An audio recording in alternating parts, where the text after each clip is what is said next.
அனைத்துலக உயிரோடை தமிழ் ILC தமிழ் உயிரோடை தமிழில் அன்பர்களே அரசியல் களம். இன்றைய அரசியல் கள நிகழ்ச்சியில் பிரித்தானியாவிலிருந்து பொறியியல் ஆய்வாளர் அரசு அவர்கள் இணைகின்றார். வணக்கம் அரசு அவர்களே. வணக்கம் தனாஜானி. அனைத்துலக உயிரோடை தமிழ் உறவுகளுக்கு என்பது வணக்கம். உங்களுக்கும் வணக்கத்தை தெரிவித்துக் கொண்டு இன்றைய அரசியல் கள நிகழ்ச்சியில் இலங்கை தீவில் நடைபெறுகின்ற விடயங்களை பார்ப்போம். குறிப்பாக உங்களுக்கு தெரியும், திருகோணமலையில் புத்தர் விவகாரம் படுமோசமாக இருந்தது என்ற விடயங்களை நாங்கள் ஏற்கனவே பார்த்திருக்கின்றோம். அந்த விடயத்துக்கு வருவதற்கு முன்னதாக அனுரகுமார திசாநாயக்கனுடைய அரசாங்கத்தினுடைய பிரதிநிதிகள் ஐரோப்பிய ஒன்றியத்து பயணத்தை மேற்கொண்டு சில நகர்வுகளை மேற்கொள்வது போல் தெரிகின்றது. அருண் கேமச்சந்திரா அவர்கள் ஐரோப்பிய நாடுகளுக்கு தன்னுடைய பயணத்தை மேற்கொண்டிருக்கின்றார் என்ற செய்திகள் பார்க்கக்கூடியதாக இருக்கின்றது. என்ன காரணத்துக்காக இந்த பயணத்தை மேற்கொண்டிருக்கிறார் என்று கூறுவீர்களா? இந்த வெளிவிவகார அமைச்சர்களுக்கு இடையிலான ஒரு சந்திப்பாக அருண் கேமச்சந்திரா ஐரோப்பிய பிரசல்ஸ்ல இருக்கிற ஐரோப்பிய நாடாளுமன்றத்துக்கு வந்திருக்கின்றார். அங்கு இது அவர் பிரதி வெளிவிவகார மற்றும் வெளிநாட்டு வேலை வாய்ப்பு அமைச்சராக இருக்கின்றார். 4வது ஐரோப்பிய ஒன்றியத்தின் இந்தோ பசிபிக் கூட்டம் என்று சொல்கிறது. இந்த கூட்டத்துக்கு தான் அவர் வந்திருக்கின்றார். அப்ப அங்கு வந்தது பிரச்சனை இல்லை. அவர் பேசிய விடயங்கள் என்னென்று சொன்னால், இது சாதாரணமாக நடக்கின்றது. அவர் பேசிய விடயங்கள் என்னென்று சொன்னால், தாங்கள் இந்த மனித உரிமைகளின் பொறுப்பு கூறலை தாங்கள் செய்ய போவதாகவும், வெளிப்படைத்தன்மைகளை தாங்கள் கடைபிடிக்கப் போவதாகவும், மனித உரிமைகள் தொடர்பான நடவடிக்கைகளில் இலங்கை மேம்பாட்டை காட்டும் என்றும் கூறியிருக்கின்றார். உண்மையில் ஐக்கிய நாடுகள் சபையின் மனித உரிமைகள் ஆணைக்குழுவின் தீர்மானத்தை வலுவாக எதிர்த்தவர்கள், அதை நீத்து போக செய்தவர்கள், இப்போது ஐரோப்பிய ஒன்றியத்தில் இவர் இவ்வாறு பேசுகிறார் என்றால் அதற்குரிய காரணம் GSP+ வரி சலுகைதான். அப்ப GSP+ வரிச்சலுகையின் முதலாவது அடிப்படை காரணியே அது மனித உரிமைகள் அங்கு அந்த நாட்டில் பேணப்பட வேண்டும். அது அடுத்ததாக பார்த்தால் அந்த நாட்டில் ஒரு நல்ல ஆட்சி இருக்க வேண்டும் என்று. அப்ப இலங்கையின் இப்ப 40% மேற்பட்ட பொருட்களுக்கு ஐரோப்பிய ஒன்றியத்தின் GSP+ வரி சலுகை அவர்களுக்கு ஒரு வாய்ப்பாக இருக்கின்றது. ஆனால் இப்போ ட்ரம்பின் இந்த வரி அதிகரிப்பு ஐரோப்பிய ஒன்றியத்தையும் பாதிப்பதால் ஐரோப்பிய ஒன்றியம் அதனை நிறுத்திவிடலாம் என்ற ஒரு பிரச்சனை இருக்குது. அடுத்தது தமிழ் நாடாளுமன்ற உறுப்பினர், தமிழ் மக்களை பொறுத்தவரையில் தமிழ் மக்களும் முன்னர் இந்த GSP+ வரி சலுகையை இலங்கைக்கு கொடுக்க கூடாது என்பதில் ஒரு அழுத்தத்தை கொடுத்தவர்கள். பிறகு அது மெல்ல மெல்ல நீட்டு போனாலும் இப்போது மீண்டும் அவ்வாறான பேச்சுக்கள் அங்கு இடம்பெற்றிருக்கின்றன. ஏனென்று சொன்னால், இப்ப உக்ரைனை போலதான் இலங்கைக்கு கொடுக்கப்படுகின்ற நிதிகள் அங்கு ஊழல்வாதிகளிடம் செல்லுகின்றதை தவிர மக்களுக்கான அபிவிருத்தி என்று எதுவும் செல்வதில்லை. அது மட்டுமல்லாது அங்கு அபிவிருத்தி செய்வதற்குரிய நிலையில் இராணுவம் காணிகளையோ அல்லது அங்குள்ள மக்களுக்கான மக்களின் ஒரு சுதந்திர நடமாட்டத்தையோ கிழக்கில் அனுமதிப்பது இல்லை என்பதை எல்லாம் இப்போது மெல்ல மெல்ல ஐரோப்பிய ஒன்றிய நாடாளுமன்ற உறுப்பினர்களுக்கு கூறியிருக்கிறார்கள். அப்ப அது இலங்கைக்கு ஒரு அழுத்தமாக வரக்கூடாது என்பதில் தான் அவர் அதாவது இங்கு நடைபெற்ற மாநாடு 4வது ஐரோப்பிய ஒன்றியத்தின் இந்தோ பசிபிக் கூட்டம். அது ஒரு இந்தோ பசிபிக் கூட்டம் என்று சொன்னால், இப்ப நாங்கள் அமெரிக்காவுக்கும் இலங்கைக்கும் அண்மையில் இடையில் இடம்பெற்ற அந்த பாதுகாப்பு உடன்பாடு கூட அது இந்தோ பசிபிக் பிராந்தியத்தின் பாதுகாப்பு ஒரு விஸ்தரிப்பாக பார்க்கிறேன் என்று ஜூலிசன் கூறியிருந்தார். ஆனால் அந்த மாநாட்டில் அருண் கேமச்சந்திரா மனித உரிமைகள் தொடர்பாக பேசியது அவர்கள் இந்த வரிச்சலுகையை பெறுவதில் மிகவும் ஆர்வமாக இருப்பதைத்தான் காட்டுகின்றது. அருண் கேமச்சந்திரா அவர்களுடைய ஐரோப்பிய பயணம் தொடர்பான விடயங்களை தந்ததற்காக நன்றி. இனி கடந்த வாரம் நாங்கள் உரையாடும் பொழுது நீங்கள் சஜித் பிரேமதாஸ் அவர்கள் இந்தியாவுக்கு சென்ற விடயம் தொடர்பாக விரிவாக எங்களுடைய உறவுகளுக்கு கூறினீர்கள். அங்கே என்ன பேசப்பட்ட என்ற விடயங்கள் இந்த நேரத்தில் ரணில் விக்ரமசிங்காவும் இந்தியாவுக்கு பயணத்தை மேற்கொண்டிருக்கின்றார். விக்ரமசிங்கா அவர்கள் இந்தியாவுக்கு பயணத்தை என்ன காரணத்துக்காக மேற்கொண்டார்? அவர் உண்மையில் ஜீவன் தொண்டமாண்ட திருமணம் இந்தியாவில் இடம்பெற போகின்றது. அது தொடர்பாகத்தான் சென்னைக்கு போவதாக கூறி ரணில் விக்ரமசிங்காவும் அவரின் மனைவி மைத்ரியும் சென்றிருக்கிறார்கள். ஆனால் முதல் உங்களுக்கு தெரியும், 21ஆம் தேதி நுகைகொடையில் அதாவது எதிர்கட்சிகள் ஒரு மிகப்பெரிய ஒரு ஆர்ப்பாட்டத்தை மேற்கொள்ள இருப்பதாக தகவல் வெளியாக இருந்தது. அதில் ரணில் விக்ரமசிங்கா கலந்து கொள்வதாக இருந்தது. ஆனால் இப்போது ரணில் விக்ரமசிங்கா இந்தியாவுக்கு அவசரமாக சென்றது அதை தவிர்ப்பதற்கானதொரு உத்தியாக கூட இருக்கலாம் என்ற ஒரு நிலை இருக்கின்றது. ஏனென்றால் சில சமயங்களில் அந்த போராட்டம் பிசுபிசுத்து போனால் அதில் தன்னை விலக்கிக் கொள்வதற்காக அல்லது தற்போதைய அரசியல் நெருக்கடிகளிலிருந்து தன்னை விலக்கிக் கொள்வதற்கான ஒரு உத்தியாக கூட இருக்கலாம். ஆனால் அதே சமயம் அந்த போராட்டத்தில் மஹிந்த ராஜபக்ஷ கலந்து கொள்வதாக பேச்சுக்கள் வந்திருந்தன. அதே நேரத்தில் அதிகாலை, அதாவது வெள்ளிக்கிழமை அதிகாலை காவல்துறையினர் அங்கு ஒலிபெருக்கிகளை பயன்படுத்தக்கூடாது, பிள்ளைகள் A-level சோதனைக்கு படித்துக் கொண்டிருக்கிறார்கள் என்ற செய்திகளையும் கொழும்பு ஊடகங்கள் வெளிக்கொண்டு வந்திருந்தன. ஏதோ ஒரு வகையில் இந்த தற்போதைய அரசு அதை தடுப்பதற்குரிய முயற்சிகளை மேற்கொண்டு கொண்டிருக்கின்றது. ஆனால் அதுக்கு மறுபுறமாக எதிர்கட்சிகள் இதை ஒரு மிகப்பெரிய ஒரு போராட்டமாக நடத்திவிட வேண்டும் என்பதில் தீவிரமாக இருக்கிறார்கள். 2018 ஆண்டு இடம்பெற்ற உள்ளூராட்சி தேர்தலில் கூட அந்த நுகேகொட பகுதியில் இடம்பெற்ற மஹிந்தாவின் ஒரு முதலாவது ஒரு கூட்டம் தான் ஒரு மக்கள் அலையை எழுப்பி இருந்தது. அதுதான் உள்ளூராட்சி தேர்தலில் எதிரொலித்திருந்தது. அதுதான் கோத்தபாய ராஜபக்ஷ 69 லட்சம் வாக்குகளை பெறக்கூடிய ஒரு நிலைக்கு கொண்டு வந்திருந்தது. அப்படி ஒரு எதிர்பார்ப்போடு தான் அவர்கள் இந்த போராட்டத்தை ஒருங்கிணைத்திருக்கிறார்கள் போல தெரிகிறது.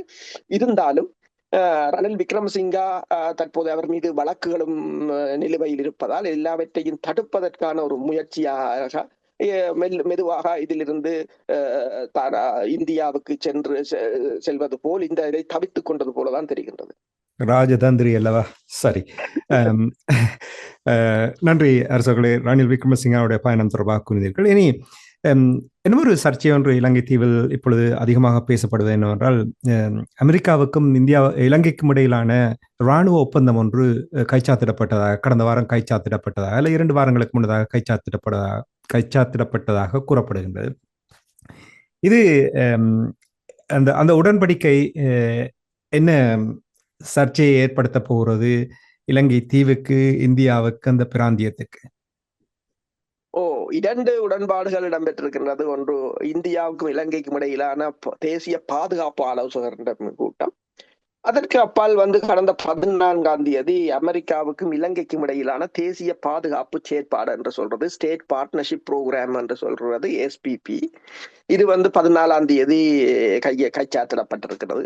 கடல் பாதுகாப்பு, பேரிடர் முகாமைத்துவம், இராணுவத்தினருக்கான பயிற்சி என்ற சாரப்படத்தான் அந்த உடன்பாடு இரு நாடுகளும் எட்டி இருக்கின்றன. ஆனால் அதில் பேசும்போது அமெரிக்க தூதுவர் கூறினது என்னது சொன்னால், இது இந்தோ பசிபிக் விஸ்தரிப்பின் ஒரு மைய புள்ளியாக இதை தாங்கள் பார்ப்பதாக கூறியிருக்கிறார்கள். அப்ப தற்போதைய பூகோள அரசியல் நெருக்கடி உங்களுக்கு தெரியும். அப்ப தற்போதைய இந்த நெருக்கடியில் தென்னாசிய பிராந்தியம் தான் மிகவும் முக்கியத்துவம் வாய்ந்ததாக இருக்கின்றது. ஜப்பானை பொறுத்தவரை இப்ப ஜப்பானுக்கு சீனாவுக்கும் இடையிலான முறுகல் நிலை மிகவும் அதிகரித்திருக்கின்றது. ஜப்பானையும் ஆஸ்திரேலியாவையும் தான் அமெரிக்கா சீனாவுடன் மோதுவதற்கான தயார்படுத்தல்களில் ஈடுபடுவதாக சீனாவும் இப்போது சந்தேகிக்கின்றது. ஜப்பானுக்கு சீனா கடுமையான எச்சரிக்கையை வெளியிட்டிருக்கின்றது. ஜப்பான் மிகப்பெரிய ஒரு அழிவை தற்போதைய புதிய பிரதமரின் தலைமையில் சந்திக்கும் என்றது தொடர்பாக. இது இலங்கையும் இதில் ஒரு முக்கியத்துவம் வாய்ந்ததாகத்தான் இருக்கும். இப்ப இந்தோ பசிபிக் பிராந்தியம் இருப்பதால் இலங்கை அதற்குள் இப்ப இலங்கையிலும் இப்ப பிரச்சனை என்னவென்று சொன்னால், எனவேதான் இப்போது நீங்கள் பார்க்கலாம், இப்ப இலங்கை அரசியல் கட்சிகளுக்கிடையே, அதாவது ஆளும் தரப்புக்கிடையே மிகப்பெரிய ஒரு பிரச்சனையாகத்தான் இருக்கின்றது. ஏனென்று சொன்னால் டில்வின் சில்வாவை முதன்மைப்படுத்துவது ஒரு தரப்பாக இருக்கலாம், ஹரணி அமரசூரியாவை முதன்மைப்படுத்துவது, அனுர்குமார் திசாநாயக்காவை முதன்மைப்படுத்துவது என்று 3 அணியாகத்தான் அதற்குள் இப்போது உள்ளக பிரச்சனை ஓடிக்கொண்டிருக்கின்றதாகத்தான் தெரிவிக்கப்படுகின்றது. அது அவர்களுக்கு இடையிலான பிரச்சனை என்று கூறுவதை விட இந்தியாவும் மேற்குலகமும் சீனாவும் அவர்களை வெவ்வேறு விதமாக கையாளுவதாய்த்தான் காணக்கூடியதாக இருக்கின்றது. அதில் இப்போது அமெரிக்கா, நான் கூறினேன் முன்னர், இந்தியாவின் ஊடாகத்தான் பெருமளவான விடயங்களை இலங்கை தொடர்பில் அமெரிக்கா கையாண்டாலும், இப்போது அமெரிக்கா நேரிடையாகவே இலங்கையில் தனது நடவடிக்கைகளை ஆரம்பித்துள்ளதைத்தான் பார்க்கக்கூடியதாக இருக்கின்றது. அரசர்களே, உங்களுக்கு தெரியும் திருவோணமலையில் நடந்த சம்பவம், புத்தர் சிலையை அகற்றியதும் அதன் பின்னர் மீண்டும் கொண்டு வந்து அங்கே நிறுவிய விடயங்கள் பார்த்திருக்கின்றோம். இது தொடர்பாக யாழ் பல்கலைக்கழக மாணவ ஒன்றியம் ஒரு அறிக்கை ஒன்றை விட்டிருப்பதாக தெரிய வருகின்றது. இது தொடர்பாக என்ன அறிந்தீர்கள்? உண்மைதான். இது தொடர்பாக பல்கலைக்கழக மாணவர் ஒன்றியம் தெரிவித்த கருத்து முக்கியமானது. என்ன, பல்கலைக்கழக மாணவர் ஒன்றியம் இதில் ஈடுபட வேண்டும். ஏனென்று சொன்னால் அவர்களுக்கு அந்த பொறுப்பு இருக்கின்றது. உயர்கல்வி நிலையம் என்ற சாரம்படியில் அடுத்த தலைமுறைக்கான ஒரு இயங்கு தளம் என்ற முறையில் அவர்கள் கூறியதும் ஒன்றுதான். அதாவது ஆட்சி மாறினாலும் இனவாதம் மாறப்போவதில்லை என்று கூறியிருக்கிறது. இந்த திருகோணமலை புத்த ஆலய விவகாரம் மிகவும் ஒரு முக்கியமானதாக நாங்கள் கருத வேண்டும். அருண் கேமச்சந்திரா ஒன்றை கூறியிருக்கின்றார். என்னென்று சொன்னால், இது எதிர்கட்சிகளின் சதி. எதிர்கட்சிகள் இதை செய்தார்கள், அதை செய்தார்கள். அவர்கள் கொண்டு புத்த விகாரை தங்கள் ஆட்சியை சீர்குலைப்பதற்காக அல்லது தமிழ் மக்களுடனான ஒருங்கிணைப்பை நிறுத்துவதற்காக எதிர்கட்சிகள் இதனை செய்தார்கள் என்றெல்லாம் கூறலாம். நீங்கள் எதிர்கட்சியாக இருந்தபோது என்ன செய்தீர்கள்? அதைத்தான் அவங்களும் செய்கிறாங்க. எதிர்கட்சி என்றது பேரே எதிர்கட்சி. அவன் எதிர்த்து கொண்டுதான் நிற்பான். அதை கையாண்டு அதை நீங்கள் பக்குவமாக கையாள வேண்டியது உங்கள் பொறுப்பு.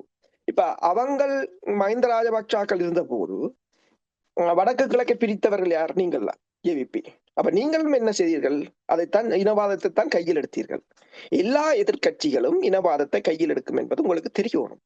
அப்ப அதை நீங்கள் எவ்வாறு கையாள வேண்டும் என்பதுதான் வேலையை தவிர, நீங்கள் எதிர்கட்சிகளை கையை காட்டி போட்டு சும்மா இருப்பலாம் என்றால் அவனும் அதைத்தான் செய்தார், நீங்களும் அதைத்தான் செய்தீர்கள். தமிழ் மக்கள் விடயத்தில் நீங்கள் உத்தமர்கள் இல்லை என்பதை நீங்கள் ஏற்றுக்கொள்கிறீர்கள் என்றுதான் அர்த்தம். இப்ப நீங்கள் பார்த்தீங்கன்னு சொன்னால், அது நடைபெற்று 3வது நாளுக்கு மட்டக்களப்பு தாந்தாமலையில முருகன் ஆலய சூழல்ல ஆர்கியோலஜிக்கல் டிபார்ட்மெண்ட், தொல்பொருள் திணைக்களம் பலகையை குத்தி இருக்கு.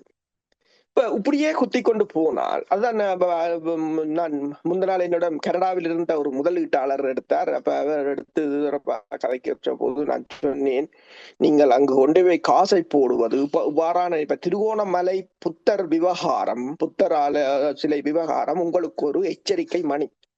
இதையும் நீங்கள் கேட்கவில்லை என்று சொன்னால் அத்தனை பேரும் முதலீடுகளை இழந்து ஒட்டாண்டிகளாக நிற்பீர்கள். அதுதான் இப்ப இலங்கையை முன்னேற்றுகிறேன், இலங்கையின் பொருளாதாரத்தை காப்பாற்றுகிறேன் என்று ஓடினீர்கள் என்று சொன்னால், அது கடைசியில உங்கள் எல்லாவற்றை நீங்கள் காலங்காலமாக சேமித்த அத்தனையும் இழந்து வருவீர்கள். ஏனென்றால் சட்டம் நிலைமை அவ்வாறுதான் இருக்கின்றது. அங்கு ஒரு அரசியல் உறுதித்தன்மை இல்லாமல் எந்தவித முதலீட்டையும் நீங்கள் செய்ய முடியாது. இப்ப உங்களுக்கு ஒன்று, இப்ப நான் இங்கு ஸ்கொட்லாந்து நாடாளுமன்ற உறுப்பினரிடம் கேட்டது போல, நீங்கள் பௌத்த துறவிகளை தடை செய்யுங்கள், ஆர்கியோலஜிக்கல் டிபார்ட்மெண்டை தடை செய்யுங்கள், அதிகாரிகள் நாங்கள் தருகிற பெயர்களை தடை செய்யுங்கள்.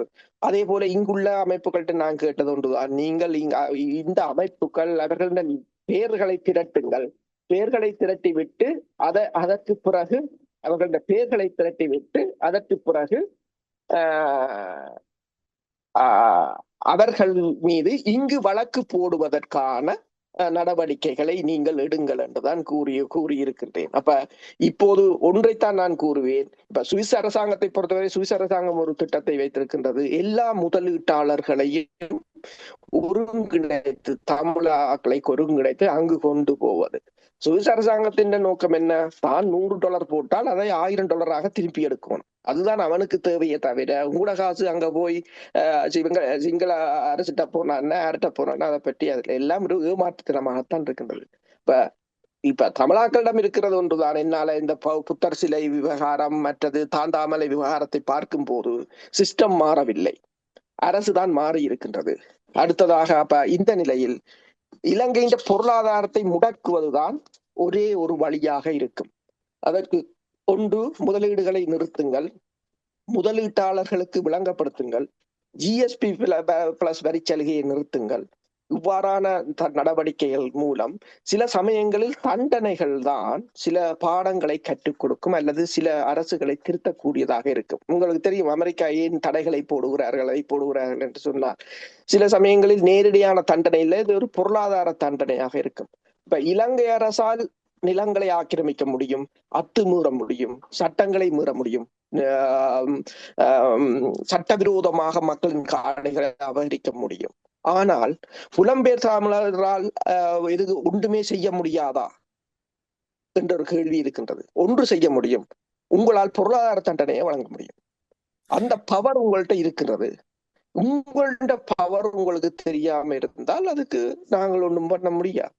அந்த உங்களுடைய அந்த செய்தியோடு, அதாவது தமிழ் மக்களுடைய தீர்வு தொடர்பாக, தமிழ் மக்களுடைய வருங்காலம் தொடர்பாக குறிப்பிட்ட விடயங்களுக்கு ஒன்று சேர்ந்து செயல்படுவது, அதனூடாக அதுவும் இப்பொழுது ஒரு நல்ல ஒரு சூழல் அமைந்திருக்கிறது. புலம்பெயர்ந்த நாடுகளில் பாருங்கள், இப்போ நீங்கள் ஸ்காட்லாந்து தொடர்பாக கூறும் பொழுது அனுரகுமார திசாநாயக்கானுடைய அரசாங்கம் எவ்வாறு செயல்பட்டாலும், ஆனால் அவர்களுக்கும் ஒரு கடமை இருக்கிறது.